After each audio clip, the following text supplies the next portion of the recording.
আমার বাবাকে সামনে রেখে এই জিনিসটা করা হচ্ছে, যেহেতু আমাদের আলাদা করে কোনো কিছু প্রবলেম হবে না, কারণ ওনার ক্ষতি করার জন্য আমাদের সাথে এই দুশ্মনীটা করা হচ্ছে। কারণ রাজনৈতিকের জন্য, রাজনৈতিকের জন্য, কারণ বাবার ক্ষতি কিছু করতে পারছেন না এই বাবরি মসজিদ নিয়ে। এটা মমতা ব্যানার্জি করছে, মমতা ব্যানার্জি লোক করছে যে আমার বাবাকে নিচে নামাতে চাওয়া, সেটা তো বলা যাচ্ছে না যে পরবর্তী। মুর্শিদাবাদের বেলডাঙ্গার বাবরি মসজিদের কাজ শুরু হওয়ার আগেই ভরতপুরের বিধায়ক ও জনতা উন্নয়ন পার্টির চেয়ারম্যান হুমায়ুন কবিরের মেয়ের শ্বশুরবাড়ির সম্পত্তি বাজেয়াপ্তের নির্দেশ কলকাতা হাইকোর্টের। নির্দেশ পাওয়ার পরেই সোমবার ময়দানে মুর্শিদাবাদ পুলিশ। সোমবার ভগবানগোলার এসডিপিও বিমান হাজরার নেতৃত্বে ব্যাংক অ্যাকাউন্ট ও সম্পত্তি ফ্রিজ করে দেয় লালগোলা থানার পুলিশ। পুলিশ সূত্রে জানা যাচ্ছে, হুমায়ুন কবিরের মেয়ের শ্বশুর শরীফুল ইসলামের বিপুল সম্পত্তির পরিমাণ 10,73,75,00,000 টাকা। পুলিশ সূত্রে আরও জানা গেছে, এর মধ্যে 19টি ব্যাংক অ্যাকাউন্ট, 2টি গাড়ি ও 15টি সম্পত্তি রয়েছে।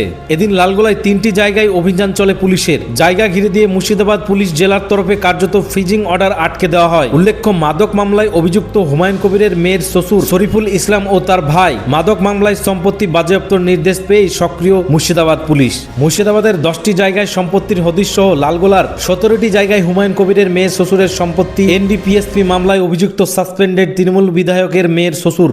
কারণ আমাকে হাইলাইট করা যে মেয়ের বিজনেসম্যানের বাড়িতে বিয়ে হয়েছে, মেয়ের বিজনেসম্যান, মেয়ের নিজের প্রপার্টি আছে, মেয়ের প্রপার্টি থাকতেই পারে, কারণ আজকাল সবাই ভালো জায়গায় মেয়ের বিয়ে দেয়। শ্বশুরের কিছু থাকলে মেয়েকে তো দেবে। তাহলে আমাকে হাইলাইট করা, আমার হাজব্যান্ডের কি আছে, আমার হাজব্যান্ডের কটা গাড়ি আছে, কটা বাড়ি আছে, আমার কটা জায়গায় সম্পত্তি আছে, এগুলোকে নিয়ে হাইলাইট করে আমাদেরকে ফাঁসানোর একটাই রিজন হচ্ছে যে আমার বাবাকে নিচে নামাতে চাওয়া। সেটা তো বলা যাচ্ছে না যে পরবর্তীতে কোথায় যাচ্ছি, কি করছি, পরিস্থিতি অনুযায়ী দেখা যাবে, কিন্তু এটা শুধুমাত্র ফাঁসানোর জন্য হচ্ছে। রাজ্য সরকারের পুরোপুরি হাত আছে, এটা রাজ্য সরকারই করাচ্ছে।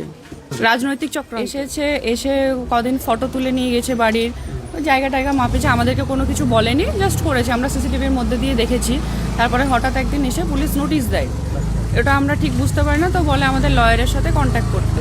লয়ারের সাথে কন্ট্যাক্ট করার পর জানা যায় যে হ্যাঁ, ট্যাক্স অনেক কিছু প্রবলেম উনি বলেন, তো সেটার জন্য আমরা লয়ারের সাথে কন্ট্যাক্টও করা হয়। তো আজকে তারপরে আবার কিছু কেসও লড়া হয় আমাদের হাইকোর্টে। তো লড়ার পরে এখন আবার কালকে পরশুদিন এসেছিলো, তো বললো যে বাড়িতে নাকি নোটিশ আসবে। তো ব্যাপারটা হচ্ছে, আমার শ্বশুরমশাই বিজনেসম্যান, হাজব্যান্ডও আমার শ্বশুরমশাইয়ের বিজনেসই দেখে, আলাদা করে কিছু করেন না।